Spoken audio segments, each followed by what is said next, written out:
11:43 p.m. That was the last time anyone heard from Blessica Reyes. Her final message, a single heart emoji sent from a second phone her employers never knew existed, would become the starting point for a murder investigation that exposed Dubai's darkest corners. In the hours that followed, a 34-year-old mother of three, who had come to the Emirates seeking opportunity, would vanish from the luxurious Al Bersha villa where she worked. But this wasn't just another missing person case. This was the beginning of an investigation that would shake the foundations of Dubai society and expose a shadow world where wealth, power, and exploitation intersect. The body was discovered at 5:45 a.m. on February 11, 2023, behind a construction site in Al Quoz industrial area. Female, Filipina, mid-30s, wearing designer clothes that seemed incongruous with her surroundings. No identification, no phone, nothing to tell investigators who she was or how she had ended up dead on a pile of construction debris. It would take 3 days for authorities to identify her as Blessica Reyes, a domestic worker employed by the prominent Naif family. And by then, the official story that she had simply run away from her employers had already begun to unravel. The moment I saw her file, I knew this wasn't a typical case. Detective Kareem Hamdani would later testify in court.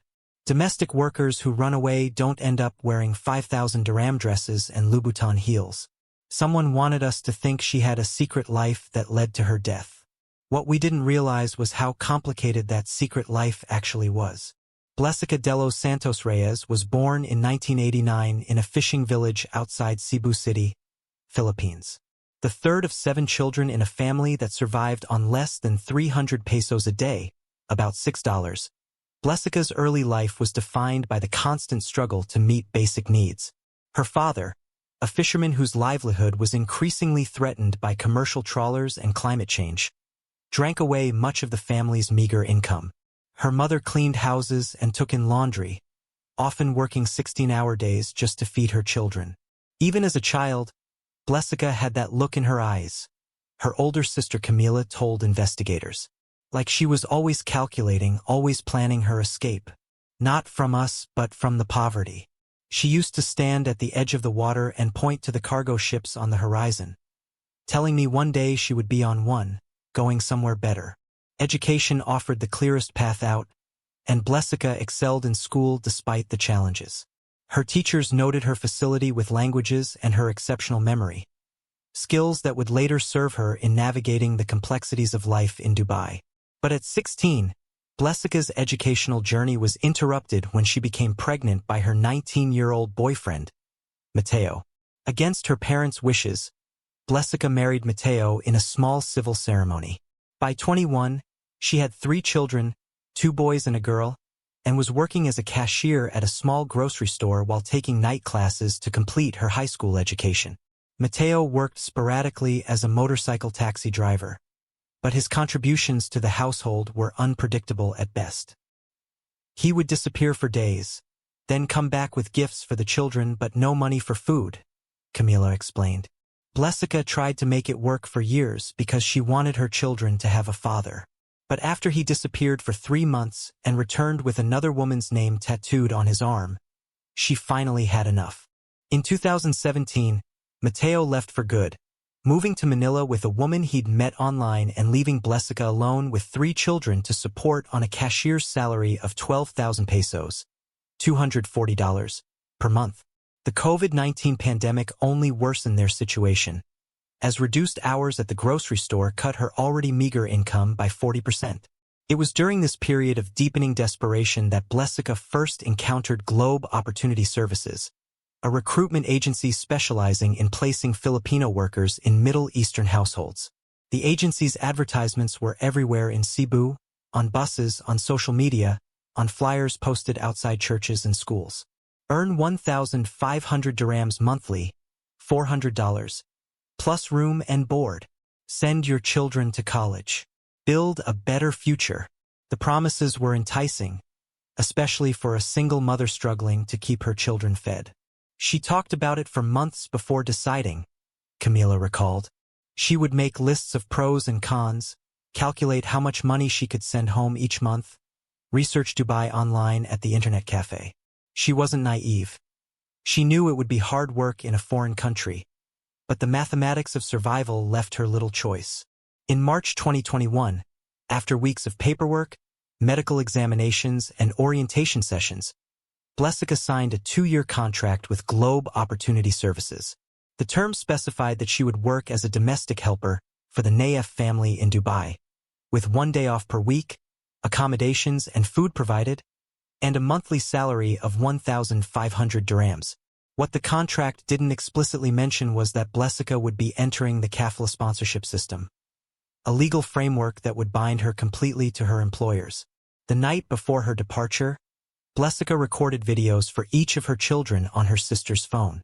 "Mama has to go away for a while to make money so you can have a better life," she told them, fighting back tears. "I will call whenever I can, and before you know it, I'll be back with enough money for us to have our own house and for all of you to go to college." 26 hours later, Blessica Reyes emerged from Dubai International Airport into a wall of heat unlike anything she had experienced in the Philippines.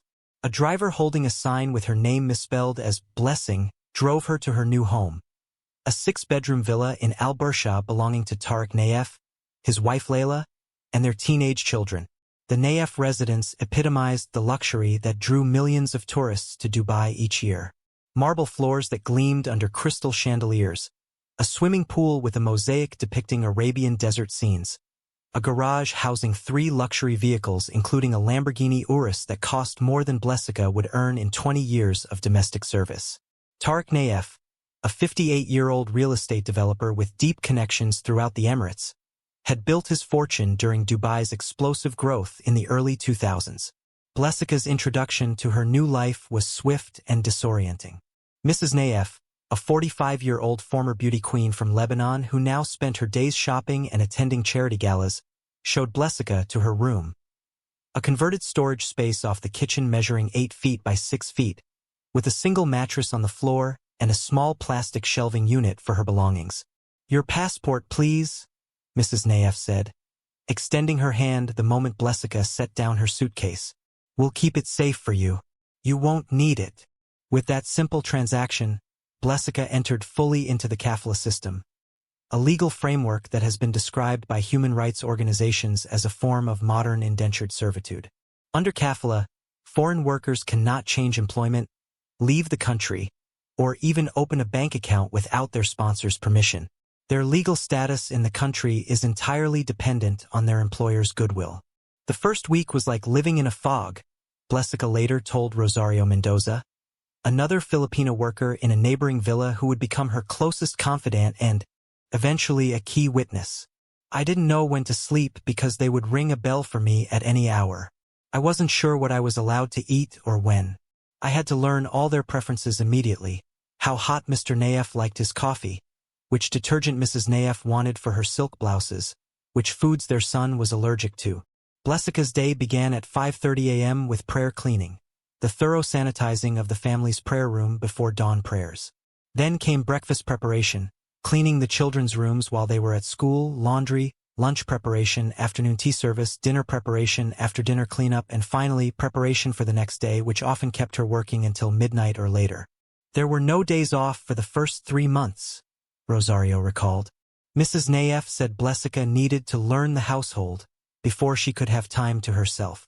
And even when she finally got her Thursday afternoons off, she had to be back by 8 p.m. to serve evening refreshments. The work was exhausting, but Blessica was determined to endure it. Each month, she sent 1,200 dirhams home to her sister Camila for her children's care, keeping only 300 for herself. She learned quickly that survival in the Nayef household meant becoming invisible, anticipating needs before they were expressed, disappearing from rooms when guests arrived, moving silently through spaces as if she didn't exist. "The hardest part wasn't the work," she confided to Rosario during one of their rare afternoons off together. "It was being treated like I wasn't human. Mr. Nayef has never once looked me in the eye. Mrs. Nayef only speaks to me to point out mistakes. Their son talks about me in front of me as if I can't understand English. Some days I feel like I'm becoming a ghost." What Blessica didn't know, what she couldn't have known, was that her invisibility was about to become her greatest asset and ultimately the catalyst for her destruction. Because invisible people see things they aren't supposed to see. They hear conversations not meant for their ears. They move through spaces where secrets are carelessly exposed. And in December 2021, 9 months into her employment with the Nayef family, Blessica's invisible existence was about to intersect with Dubai's most exclusive circles in ways that would ultimately lead to her death. If you're finding this case as compelling as we are, please take a moment to like this video and subscribe to our channel. Blessica's story is just beginning, and your support helps us continue bringing these important investigations to light. The turning point came during an extravagant holiday party at the Nayef residence. The guest list included government officials, business leaders, and members of Dubai's social elite. Blessica and 2 temporary staff hired for the event circulated with trays of champagne and canapes, while an international DJ played from a temporary platform beside the pool. Among the guests was Zain Al-Farsi, a 42-year-old businessman whose family connections extended to the highest levels of Emirates society. As Blessica moved through the crowd with her tray of drinks, Zain's eyes followed her with an intensity that broke the careful invisibility she had cultivated. "I noticed him watching her," Rosario later told investigators. "The way he would take a drink only from her tray, the way he positioned himself to be wherever she was serving. I tried to warn her that night when we were cleaning up. I said, 'Be careful of that man in the blue suit. He was looking at you differently.' She just laughed and said, 'Men look at women all the time. It means nothing.' But in the world Blessica had entered, such attention was never meaningless. And the invisible woman had just become visible to exactly the wrong person." 2 days after the holiday party, Blessica was cleaning the marble countertops in the kitchen when her phone vibrated with a message. Not the basic Nokia that Mrs. Nayef had reluctantly allowed her to keep for weekly calls to her family, but her personal smartphone that she kept hidden beneath her mattress, used only when she was alone in her small room. The message was from an unknown number. "The blue dress you wore while serving champagne suited you. Most maids disappear in a room. You managed to shine. I'd like to help you if you'd allow it. Zain Al-Farsi." Blessica stared at the screen, her heart racing. How had he obtained her number? She had never worn a blue dress while working. The Nayefs required her to wear a plain gray uniform with a white apron. The message could only mean one thing. Zain Al-Farsi had been watching her closely enough to find a moment when she checked her hidden phone. She deleted the message immediately and continued with her chores, pushing the strange communication from her mind. That evening, as she prepared the family's dinner, Mrs. Nayef approached her with an envelope. "This was delivered for you," she said, her tone making it clear how unusual and unwelcome this deviation from routine was. "I don't know who would be sending you anything, but don't let it interfere with your duties." Inside the envelope, Blessica found a gift card for Mall of the Emirates worth 500 dirhams, more than a third of her monthly salary, and a business card with a phone number handwritten on the back, the same number that had messaged her earlier. That night, after the Nayef family had retired and the house had fallen silent, Blessica made a decision that would alter the course of her life. She responded to Zain's message, "Thank you for the gift. I'm not sure what help you're offering, but I'm listening." His response came almost immediately. "Everyone in Dubai is selling something or buying something. You have what many men here value. I have what you need: money, connections, opportunity. Simple business arrangement. Thursday, 2 p.m., address to follow. Come if interested." The address Zain sent the next day was for a cafe in Al Bersha Heights, a neighborhood populated largely by Western expats, a place where a Filipina woman might sit unnoticed among the diverse clientele. When Thursday arrived, Blessica told Mrs. Nayef she wanted to attend Mass at St. Mary's Catholic Church during her time off, knowing her employer would not question or interfere with religious observance. "I prayed the entire bus ride there," Blessica later told Rosario. "Not for forgiveness for what I was about to do, but for courage to actually do it." Zain Al-Farsi in person was different from the predatory figure Rosario had described from the party. Impeccably dressed in a casual linen suit without a tie, he spoke softly and maintained a respectful distance across the table. He asked about Blessica's family, her life in the Philippines, her experiences working for the Sheikhs. He listened with what appeared to be genuine interest.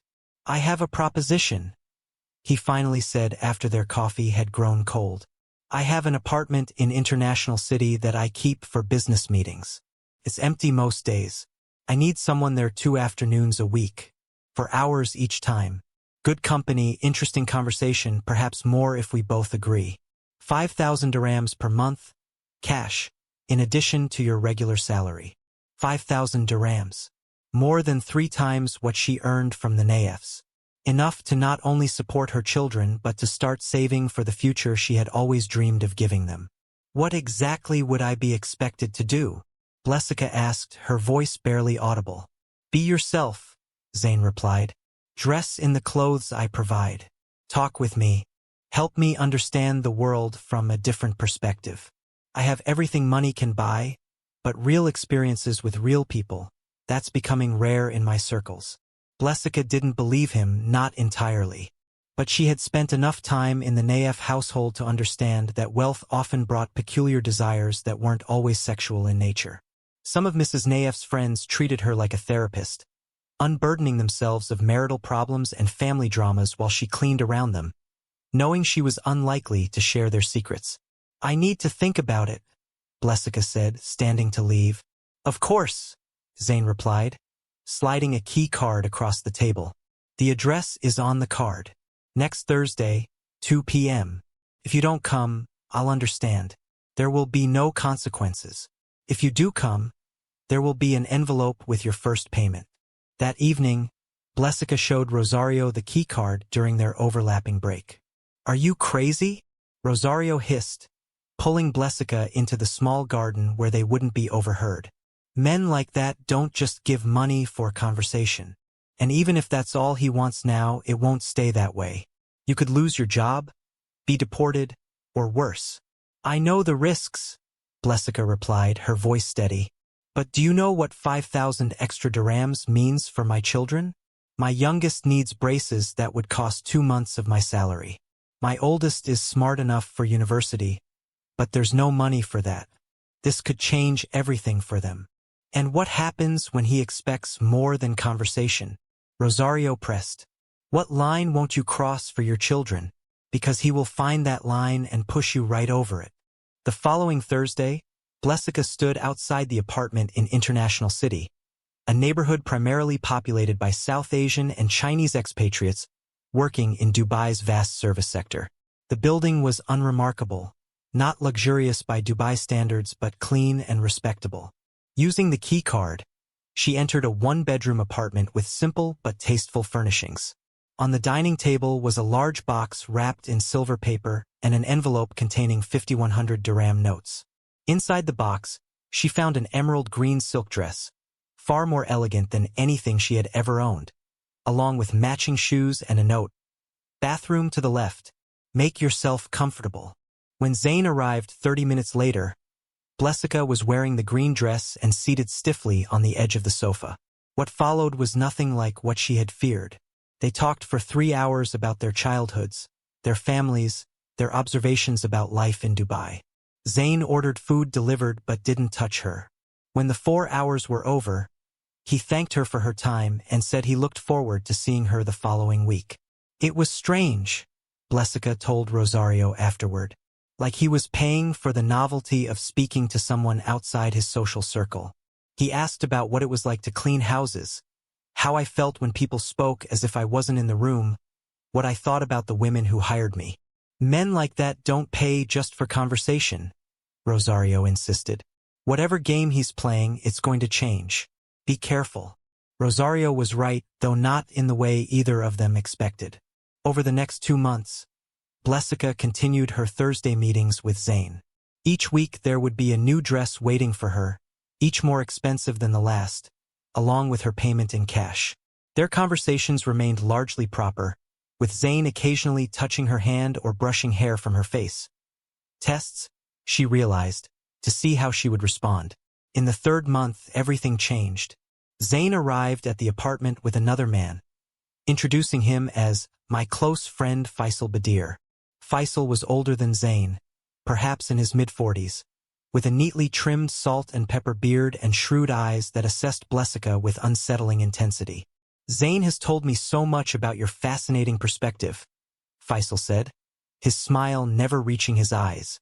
"I hope you don't mind me joining your discussions occasionally." That day, with Faisal present, the tenor of the conversation shifted subtly. The questions became more personal, probing into Blessica's romantic history, her experiences with men, her thoughts on physical relationships. When she deflected these questions, Faisal laughed and placed an extra envelope on the table. "For your candor," he said. "We value honesty above all else." Inside was another 5,000 dirhams. After Faisal left, Zayn's demeanor changed. He moved closer to Blessica on the sofa and placed his hand on her knee. "You've been very patient," he said softly. "And I've been very patient. I think it's time we moved our arrangement to the next stage." Blessica felt the weight of the 2 envelopes in her purse. 10,000 dirhams, enough to pay for her oldest son's first semester of college. She thought of the photos of her children she kept hidden in her room at the Nayef house, of the promises she had made to give them opportunities she had never had. "I understand," she said quietly. Later that night, as she lay in her narrow bed in the Nayef house, Blessica stared at the ceiling and tried to rationalize what had happened. She had made a choice, a business transaction, as Zayn had framed it from the beginning. The physical aspect had been brief and impersonal. She had endured worse things for far less reward. Over the next 4 months, Blessica's arrangement evolved into a carefully calibrated system. Twice weekly, she would visit the apartment, once for Zayn and occasionally Faisal, and later for a third regular client named Jasm Katan, a member of a prominent Emirati family who had been introduced through Faisal's connections. Jasm was different from the others. Younger, quieter, with an intensity that both unnerved and intrigued Blessica. While Zayn treated her as an exotic diversion and Faisal maintained an emotional distance that bordered on clinical, Jasm seemed genuinely interested in her as a person. He brought her books about the Philippines, asked about her children by name, and occasionally suggested that their arrangement could evolve into something more permanent. "He talks about taking me to Europe," Blessica told Rosario during one of their secret meetings. "He says he could sponsor me for a different kind of visa, get me out of domestic work altogether." "And you believe him?" Rosario asked skeptically. "I don't know what to believe anymore," Blessica admitted. "But he's different. Sometimes I think he actually cares about me."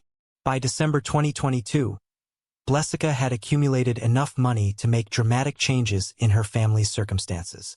She had paid for her son's first year of college tuition in full, moved her family to a better apartment in Cebu, and begun the process of applying for her daughter's corrective dental work. She had even started researching small businesses she might be able to establish upon her return to the Philippines. Managing her double life required increasingly elaborate strategies. She maintained a detailed mental calendar of the Nayef family's schedules, identifying windows of time when her absence might go unnoticed. She cultivated a reputation for devout religious practice, using church services as cover for her visits to International City. She kept a change of clothes hidden in a locker at the mall, where she could transform from domestic worker to sophisticated mistress and back again without arousing suspicion. By mid-October 2022, Blessica had settled into what she considered a manageable arrangement. The risks remained, but the financial rewards had transformed her family's circumstances. Her oldest son had started university courses. Her youngest had received the dental work she needed. For the first time since her husband left, her children were thriving rather than merely surviving. What Blessica couldn't see was the web of manipulation forming around her, its threads connecting the 3 men in her life through decades-old rivalries and new conflicts that would ultimately claim her life. The transformation of Faisal Badir from occasional observer to regular client happened gradually. Unlike Zayn's casual charm, Faisal approached their encounters with clinical precision. A finance executive whose family connections extended to Dubai's highest circles, he maintained a practiced emotional distance that made Blessica uncomfortable. "There's something cold about him," she confided to Rosario during their weekly coffee at the mall. "He asks the strangest questions. About my childhood, my fears, My relationship with my ex-husband. Then he takes notes on his phone, like I'm some kind of study.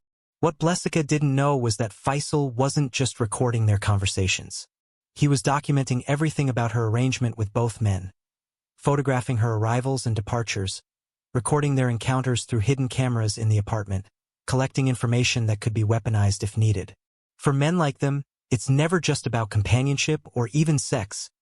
Detective Kareem Hamdani would later explain during the trial.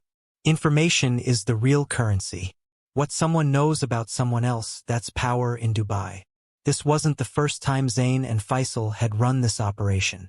Detective Hamdani's investigation would eventually uncover 7 other women, domestic workers, flight attendants, struggling students, who had been pulled into similar arrangements over the preceding 5 years. All were foreign nationals in precarious employment situations. All had financial vulnerabilities that made them perfect targets. The pattern was identical in each case, Hamdani testified. Initial approach by Zain, gradual integration of Faisal, documentation of compromising situations. In 3 cases, the women were eventually used to gather business intelligence on associates or competitors of the 2 men. For Blessica, the dynamic shifted dramatically in November 2022 with the introduction of Jasm Ketan. Unlike Zain and Faisal, who had cultivated their public images as sophisticated businessmen with Western educations, Jasm came from one of the Emirates' oldest families. At 38, he moved in the highest circles of Emirati society while maintaining a deliberately low profile in the press. Their first meeting was arranged by Faisal, who presented it as a special favor for an important associate. Blessica, by then accustomed to the routine of these encounters, had expected someone similar to her existing clients. What she found instead was a man whose quiet intensity immediately set him apart. He barely spoke for the first 30 minutes, Blessica later told Rosario. Just watched me, asked questions about my children, my dreams for them. When I mentioned my son wanted to study engineering, he wrote down the name of his university. The next time we met, he brought information about scholarship programs for international students. Unlike her arrangements with Zain and Faisal, which remained transactional despite the veneer of personal connection, Blessica's relationship with Jasm evolved into something that felt unexpectedly genuine.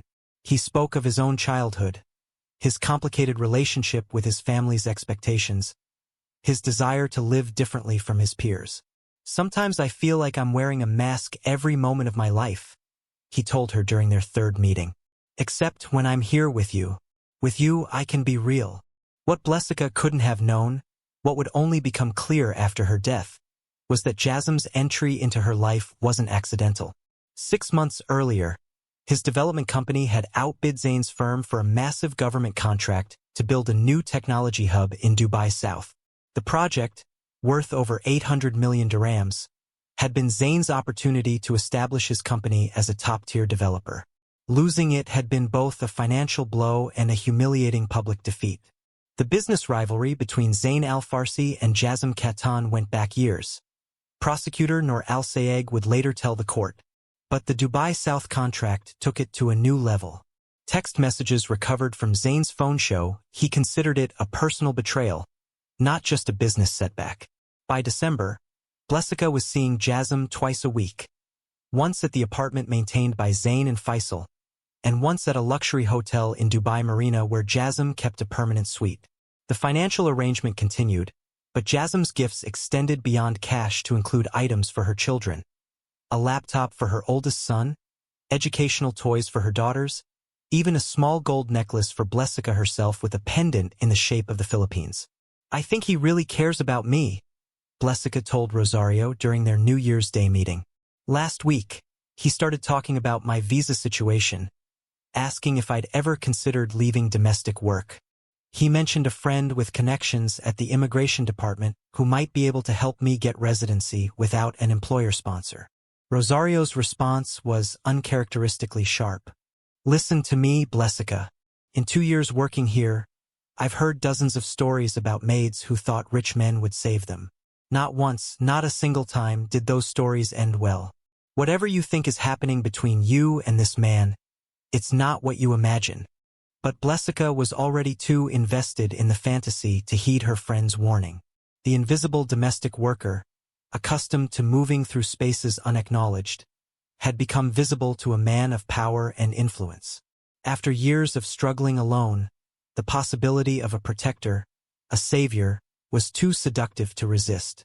"Maybe I'm the exception," she replied, touching the gold pendant at her throat. "Maybe this time it's different." The first sign that Blessica had gravely miscalculated the situation came in late January 2023. Returning to her room after a long day of cleaning, she found her hidden smartphone vibrating with an anonymous message. "We know about your Thursday visitors. Does Mrs. Naef know her maid is moonlighting?"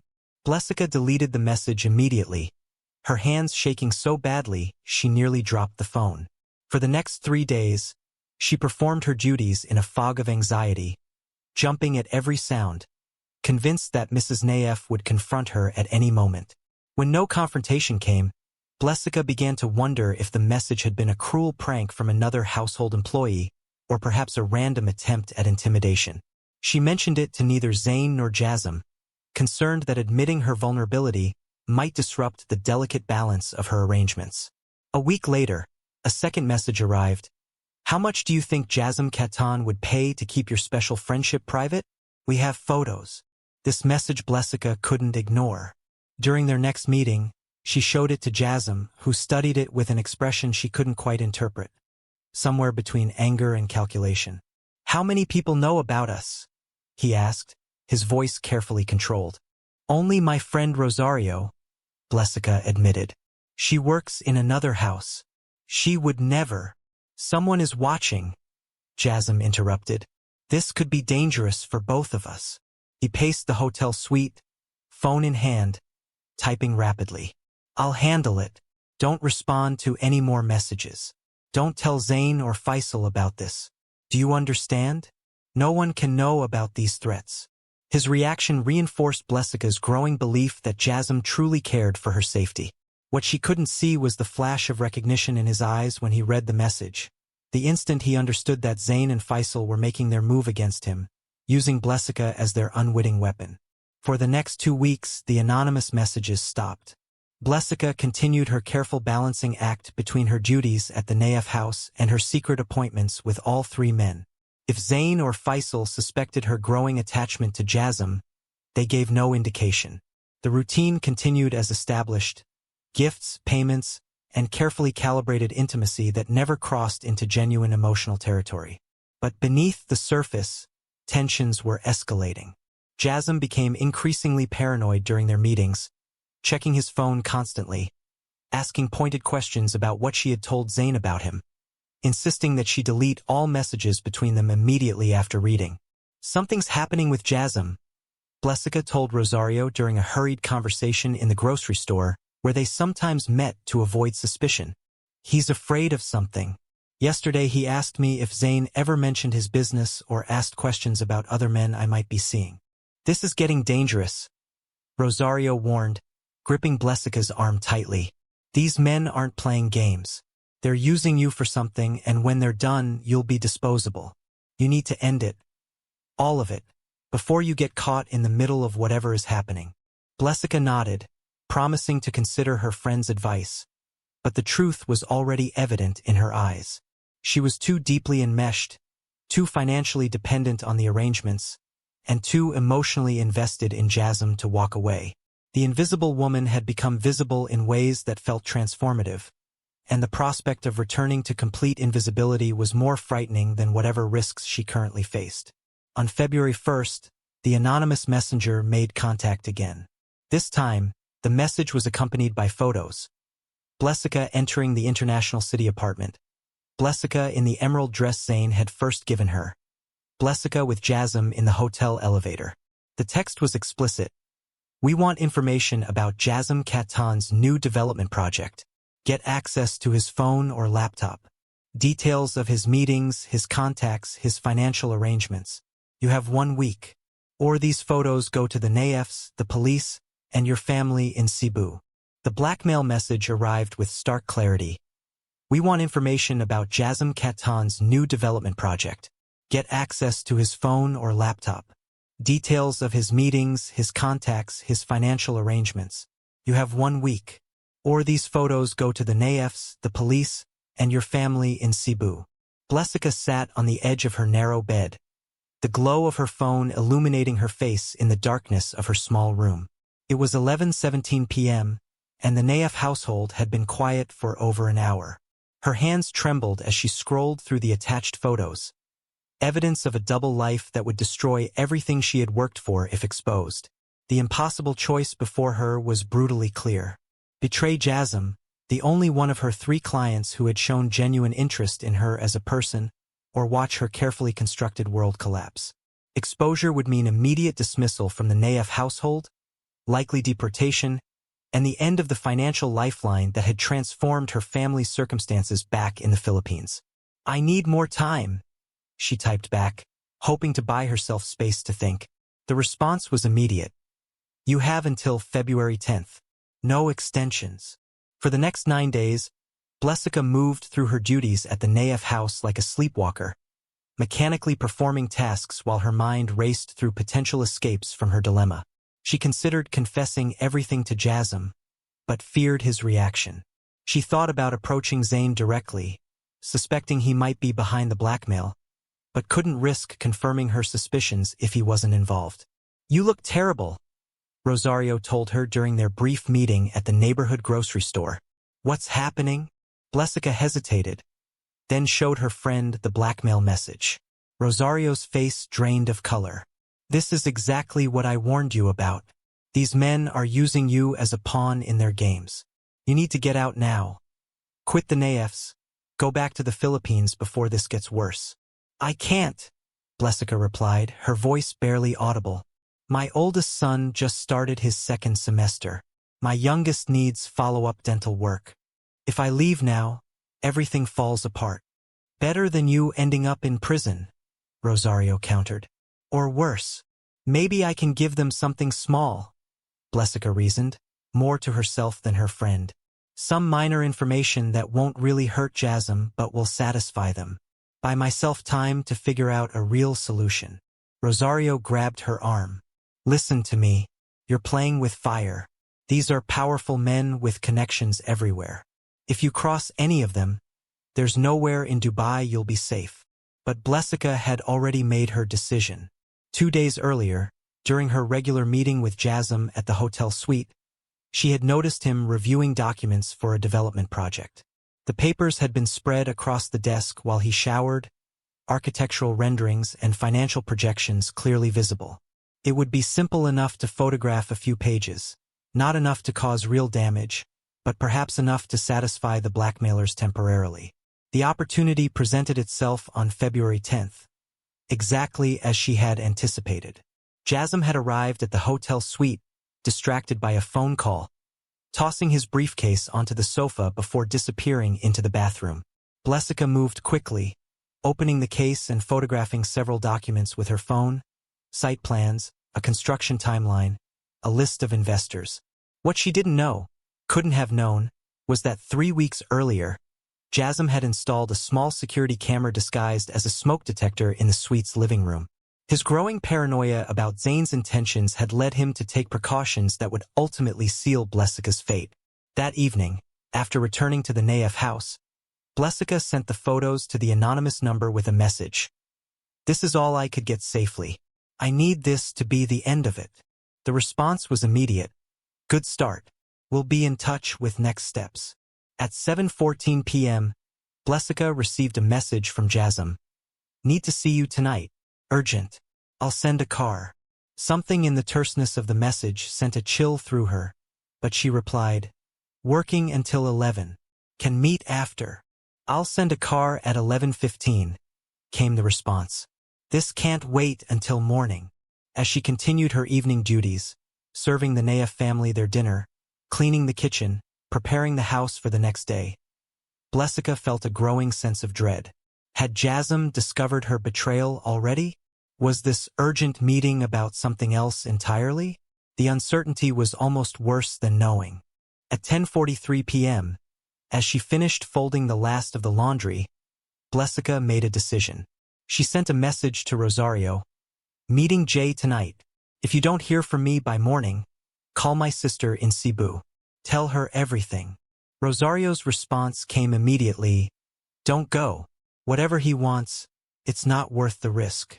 But Blessica had already committed herself to this path. At 11:05 p.m., she changed into her nicest personal clothes, a simple blue dress she had purchased with her earnings, and slipped out the service entrance of the Naif villa. The black sedan Jasm had sent was already waiting at the corner. At 11:42 p.m., as the car approached the hotel, Jasm sent a message. What floor is our usual suite on? I'm sending someone to escort you up. It was an odd question. They had been meeting in the same suite for months, but Blessica was too anxious to analyze it carefully. 14th floor, suite 1428, she replied, adding a heart emoji in an attempt to maintain normalcy. That heart emoji, sent at 11:43 p.m., was the last digital trace of Blessica Reyes alive. What happened in the following hours would have to be reconstructed through security camera footage, witness statements, and forensic evidence. The driver of the black sedan, later identified as Jasm's regular chauffeur, dropped Blessica at the hotel's side entrance at approximately 11:50 p.m. Hotel security cameras captured her entering the elevator alone and exiting on the 14th floor. The hallway camera showed her hesitating outside suite 1428 before using her keycard to enter. The door closed behind her at 11:57 p.m. Inside, Jasm Ketan was waiting. According to his later testimony, he had been reviewing security footage from his hidden camera when he discovered Blessica's actions earlier that day. The footage clearly showed her photographing confidential documents from his briefcase during his shower. I felt betrayed, Jasm testified during the trial. I had treated her differently from the others. I had helped her family. I had begun making arrangements for her residency status. And this is how she repaid my trust. What exactly transpired in Suite 1428 between 11:57 p.m. and 1:36 a.m. remains subject to dispute. Jasm claimed that he confronted Blessica about the photographs, that she admitted to being blackmailed by Zayn and Faisal, and that an argument ensued. According to his version of events, Blessica threatened to expose his business dealings to his family and competitors if he didn't help her escape the blackmail situation. She became hysterical, Jasm claimed. She grabbed a heavy crystal ashtray from the table and swung it at me. I defended myself, pushing her away. She fell and hit her head on the corner of the coffee table. It was an accident. I never intended to harm her. Forensic evidence told a different story.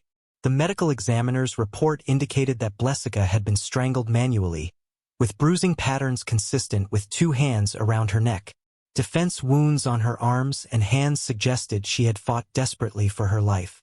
Most damning of all, fibers matching Jasm's custom suit were found under her fingernails. The security footage from the hotel corridor showed Jasm leaving Suite 1428 at 1:36 a.m., carrying what appeared to be a large rolling suitcase that he hadn't brought in with him.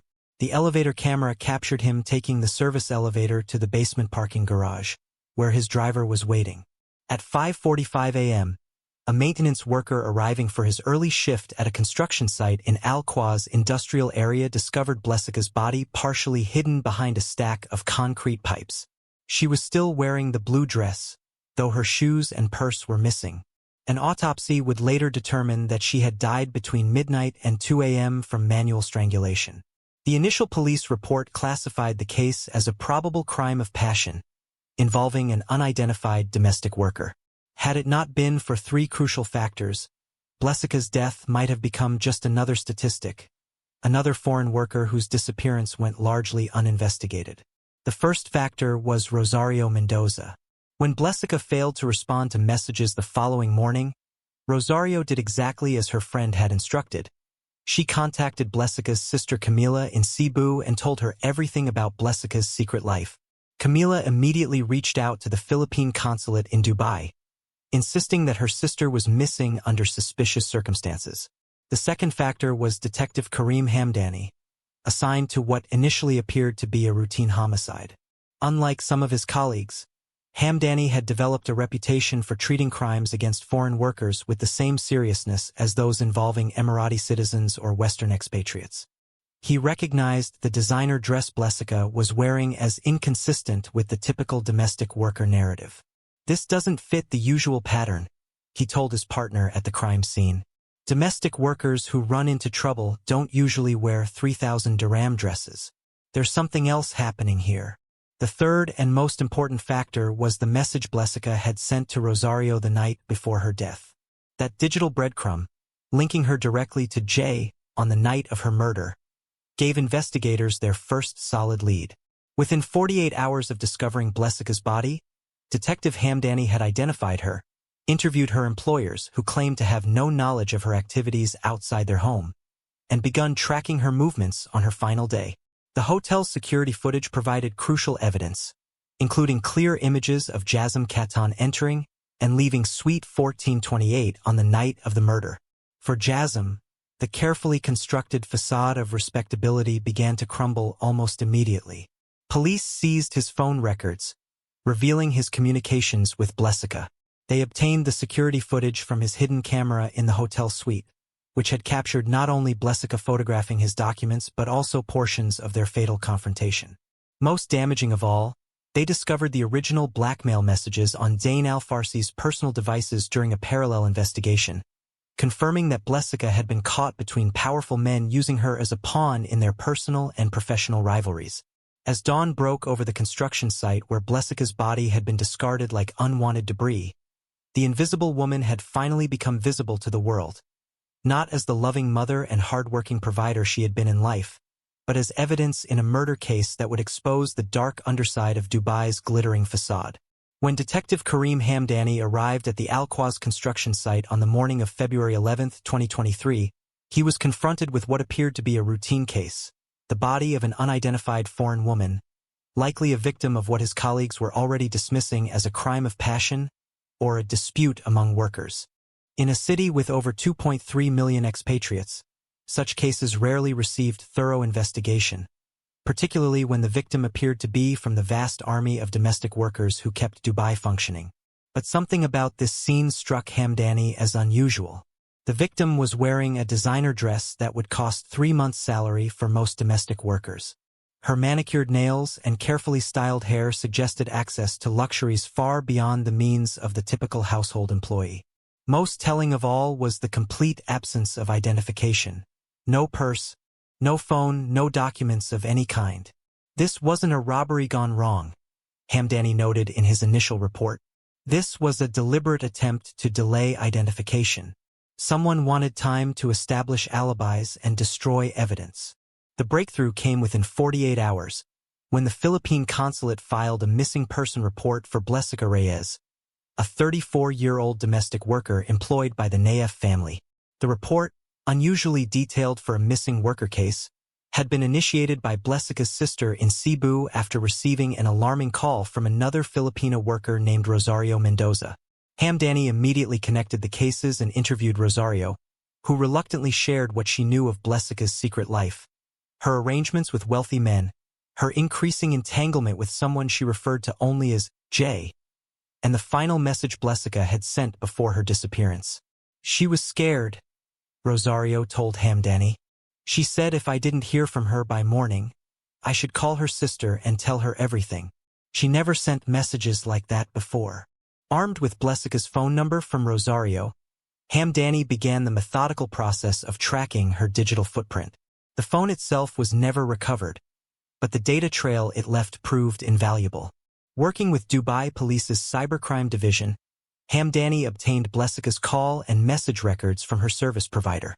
The last outgoing communication, the heart emoji sent at 11:43 p.m. to a number registered to Jasm Katan, provided the first concrete lead connecting Blessica to a member of one of Dubai's most prominent families. "It was like watching dominoes begin to fall," Hamdani later testified. "Once we had Jasm Katan's name, we started pulling security footage from locations where they might have met. The hotel was the obvious starting point. The security footage from the JW Marriott Marquis provided the first visual evidence linking Jasm to Blessica on the night of her death. Camera footage clearly showed Blessica entering the hotel at 11:52 p.m. and taking the elevator to the 14th floor. Additional footage captured Jasm Khatan leaving Suite 1428 at 1:36 a.m., rolling a large suitcase that he hadn't brought in with him. When confronted with this evidence during his initial questioning, Jasm claimed he had indeed met with Blessica that night but that she had left the hotel alive. When pressed about the suitcase, he claimed it contained business documents he was moving between properties. It was an amateur mistake, Hamdani noted in his case file. He didn't realize that the hotel's security system recorded the weight of the service elevator when it descended.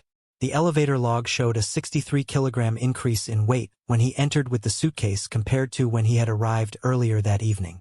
The investigation accelerated when Dubai's public prosecutor's office, recognizing the high-profile nature of the case, authorized a search warrant for Jasm's properties.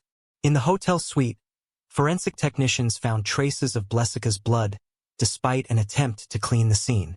They also discovered the hidden camera Jasm had installed, which had recorded both Blessica photographing his documents and portions of their fatal confrontation.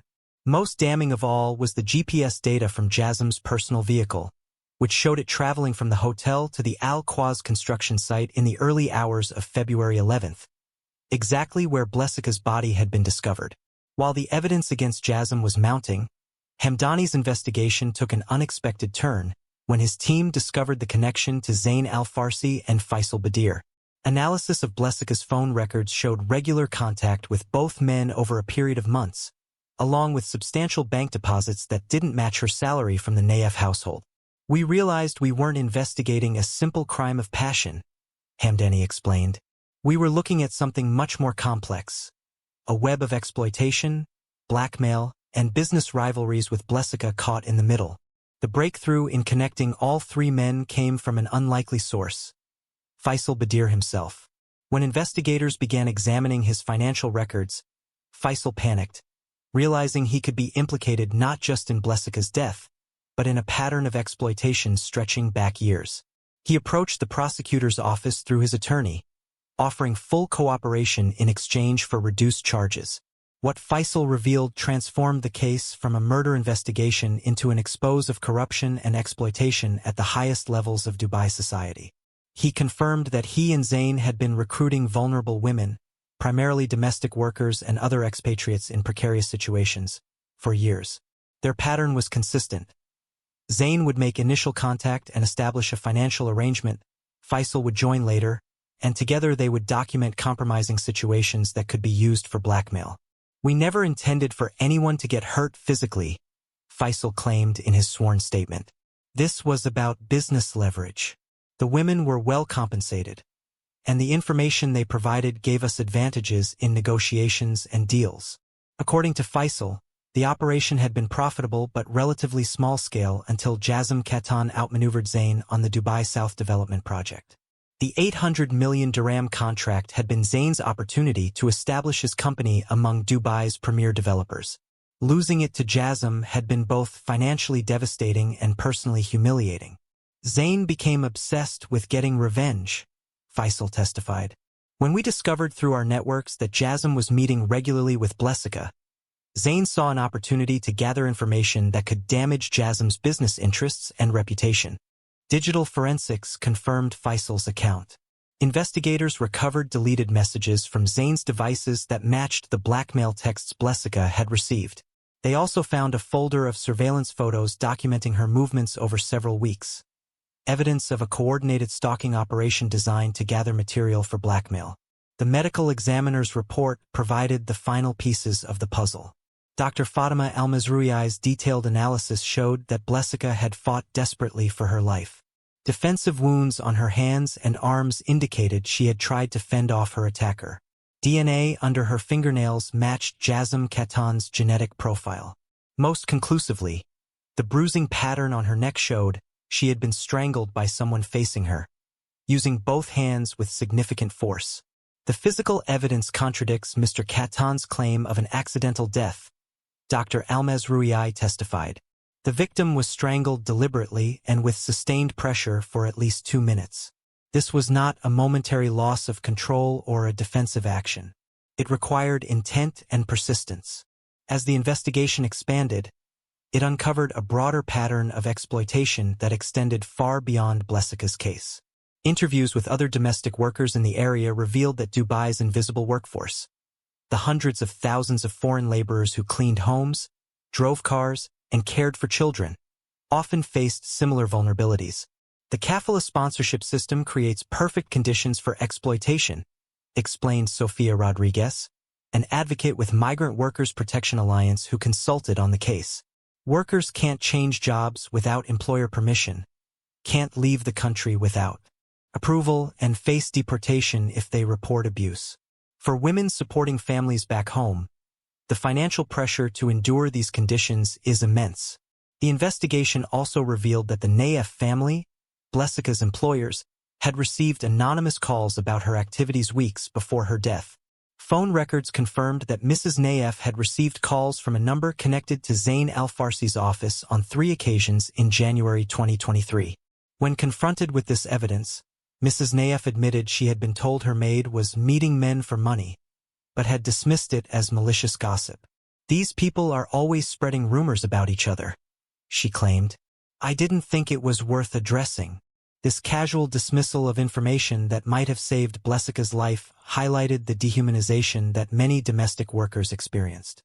Even in death, Blessica was referred to by the Nayefs not by name but simply as the Maid or the Filipino girl.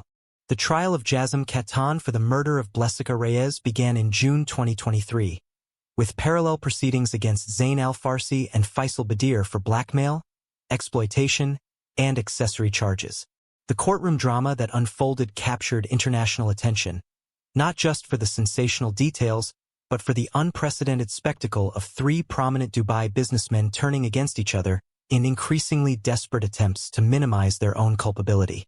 Jasm's defense strategy evolved from outright denial to claims of accidental death and finally to arguing that he had been provoked by Blessica's betrayal in photographing his documents. His legal team, comprising some of the Emirates' most expensive attorneys, attempted to portray Blessica as a calculating opportunist who had used her position to extract money and gifts from wealthy men. This narrative collapsed when prosecutors presented evidence of the systematic blackmail operation run by Zain and Faisal, along with testimony from Rosario Mendoza about Blessica's genuine fear and confusion in the days before her death. "She wasn't a manipulator," Rosario testified, her voice breaking with emotion. "She was a mother trying to give her children a better life. These men used her desperation against her, and when she became a liability, they discarded her like she was nothing." Zain Al-Farsi's defense centered on distancing himself from Blessica's death, claiming that while he had engaged in a consensual relationship with her, he had never intended any physical harm to come to her. His attorneys argued that the blackmail scheme had been Faisal's idea and that Zain had been unaware of how far it had escalated. This strategy collapsed when digital forensic experts presented metadata from the blackmail messages, showing they had been composed on Zain's personal device. Additional evidence revealed that Zain had met with Jasm the day after Blessica's murder, suggesting coordination or an attempt to establish consistent alibis. The trial revealed a system of exploitation that had operated with impunity for years, protected by the wealth and connections of those involved. It exposed how vulnerable workers could be manipulated through their financial needs and immigration status, and how the justice system often failed to protect those at the margins of Dubai society.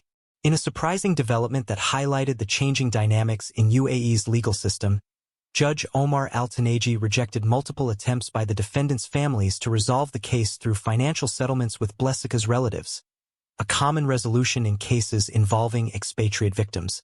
"This court recognizes the equal value of all human life," Judge Al-Tanaji stated in a widely reported ruling.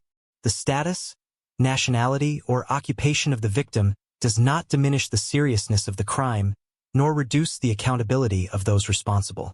On November 17, 2023, in a hushed courtroom filled with international media and diplomatic representatives, Judge Omar Al-Tanaji delivered the verdicts that would send shockwaves through Dubai's elite circles.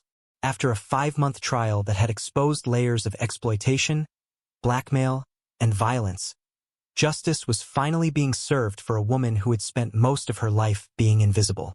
In the case of the United Arab Emirates versus Jasm Katan, this court finds the defendant guilty of first-degree murder, Judge Altanegi announced, his voice echoing through the silent chamber. The evidence clearly establishes that the defendant deliberately and with premeditation ended the life of Blessica Reyes on the night of February 10, 2023. Jasm Katan, who had maintained a stoic demeanor throughout the proceedings, visibly paled as the judge continued. For this crime, the court sentences you to 25 years imprisonment in a federal correctional facility. The sentence represented a remarkable departure from typical outcomes in cases involving powerful Emirati defendants and foreign victims.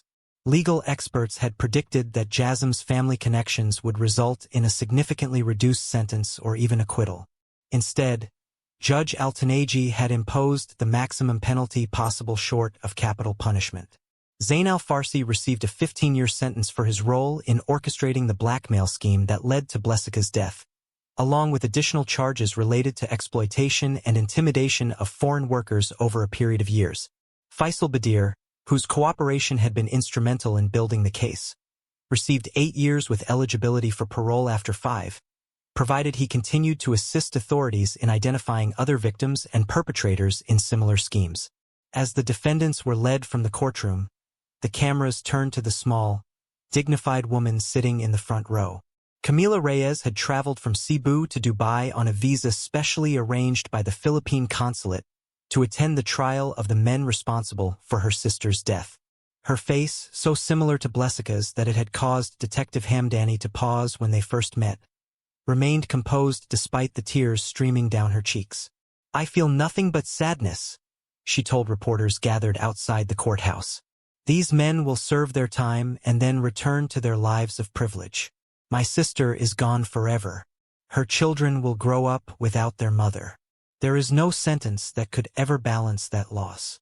The children Camila spoke of, Blessica's son Marco, 17, and daughters Angelica, 14, and Sophia, 12, had remained in the Philippines during the trial, continuing their education with the support of funds raised by Filipino worker communities across the UAE.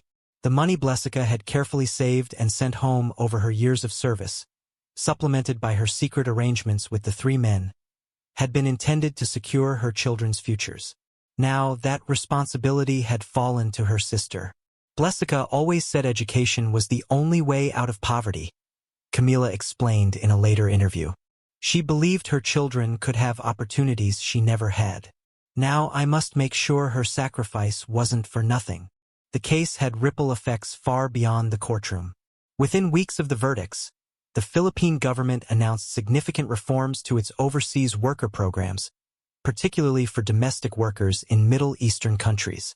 New pre-departure orientation sessions would include explicit warnings about potential exploitation and detailed information about emergency resources.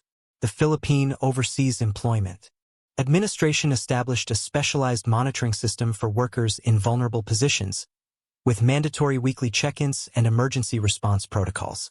Blessica Reyes died because the systems designed to protect her failed at every level, declared Secretary Miranda of the Philippine Department of Migrant Workers during a press conference announcing the reforms. Her case has exposed gaps in our protective measures that we are now addressing to ensure no other family suffers a similar tragedy. The UAE government, sensitive to international attention on the case and its potential impact on the country's carefully cultivated image, also implemented policy changes. The most significant was a modification to the kafala sponsorship system, allowing domestic workers greater flexibility to change employers without permission and establishing a confidential reporting system for abuse or exploitation. A new specialized unit within Dubai Police was created specifically to investigate crimes against domestic workers and other vulnerable expatriates. These reforms, while meaningful, address symptoms rather than root causes, noted Sofia Rodriguez of the Migrant Workers Protection Alliance.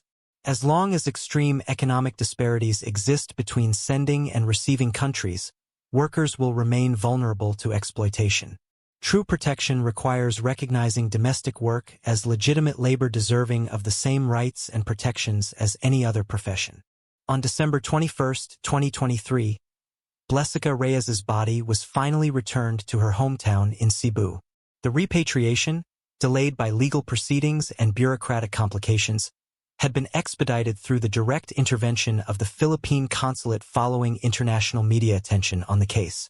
The funeral procession wound through the small fishing village where Blessica had been born, past the elementary school where she had excelled despite her family's poverty, and to the modest Catholic church where she had once dreamed of being married in a proper ceremony with flowers and music. Over 300 people attended the service, many wearing blue ribbons, the color of the dress Blessica had worn on her final night. "She left us seeking a better life," Father Domingo said during his eulogy. "She endured hardship and isolation for the love of her children. Now she returns to us, teaching us painful lessons about the true cost of the remittances that sustain so many of our families." Among the mourners, Marco Reyes stood tall beside his younger sisters, his face a mask of grief and determination. Following the service, he spoke briefly to local media about his plans for the future. "My mother believed education could change our lives," he said, his voice steady despite his youth. "I will honor her by becoming a lawyer specializing in the rights of overseas workers. Her death will not be meaningless if it helps protect others in similar situations." Marco's statement wasn't empty rhetoric. Using funds from a victims' compensation program established after international pressure following the trial, he had already been accepted to the University of the Philippines College of Law for the following academic year. His entrance essay, which recounted his mother's story and its impact on his goals, had moved the admissions committee to create a special scholarship in Blessica's name for children of overseas Filipino workers. Back in Dubai, a quiet memorial took shape among the community Blessica had been part of. Domestic workers from the Philippines, Indonesia, Ethiopia, and other sending countries began leaving small tokens at a discreet shrine established in the garden of St. Mary's Catholic Church, the place Blessica had used as her cover story for her secret meetings. Notes, flowers, and small personal items accumulated, creating a physical manifestation of the invisible bonds connecting workers separated from their families and homelands. "We all knew someone like Blessica," explained Rosario Mendoza, who had maintained her position with a neighboring family despite her role in the investigation. "Someone desperate enough to take risks for their children. Someone trapped between impossible choices. Many of us thought, that could have been me." The Naya family, embarrassed by their association with the case, sold their Al Bersha villa and relocated to London shortly after the trial concluded. When approached by journalists, they maintained they had no knowledge of Blessica's activities outside their home and considered themselves victims of her deception. This narrative found little sympathy in either public opinion or legal circles, where their failure to recognize the humanity of the woman who had lived under their roof for nearly 2 years was widely condemned. As for the small room off the kitchen where Blessica had spent her private moments, dreaming of her children's futures, counting her carefully hidden earnings, and eventually making the decisions that led to her death, it was converted to storage by the villa's new owners, who neither knew nor cared about its previous occupant. The true legacy of Blessica Reyes's case lies not in policy reforms or legal precedents, but in the uncomfortable questions it forces us to confront about the global economy of care work.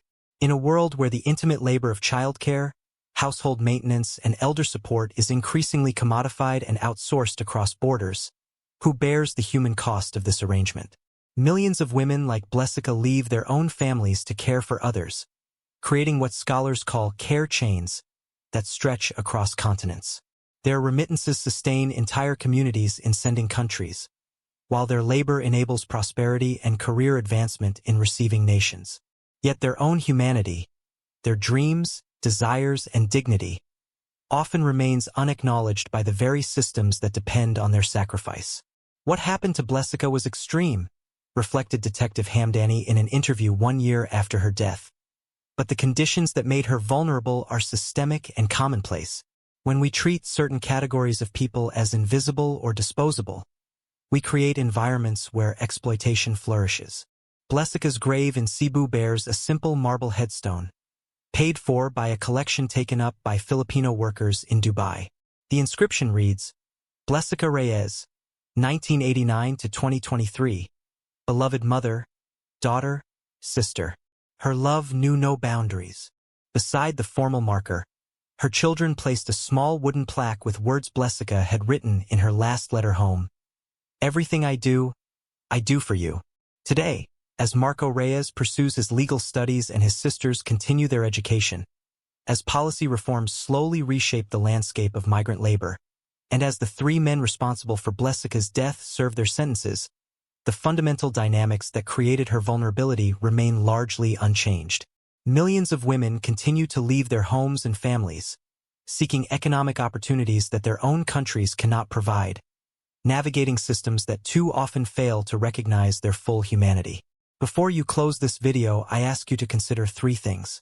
First, if you know someone working abroad in vulnerable circumstances, share Blessica's story as a warning about the complexities and dangers that can arise. Knowledge is protection, and awareness of these risks may help prevent similar tragedies.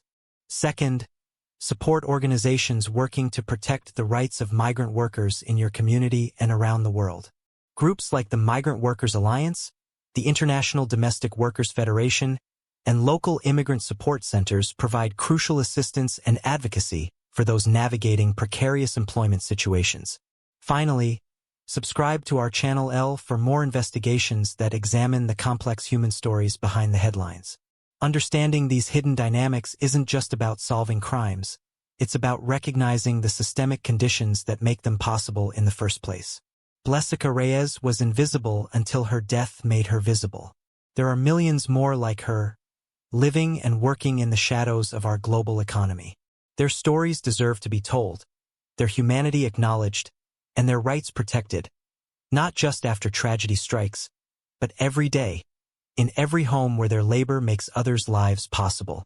The most fitting memorial for Blessica isn't found in courtrooms or policy reforms, but in a fundamental shift in how we see the invisible workers among us, not as convenient services or economic necessities, but as full human beings with dreams and dignity equal to our own.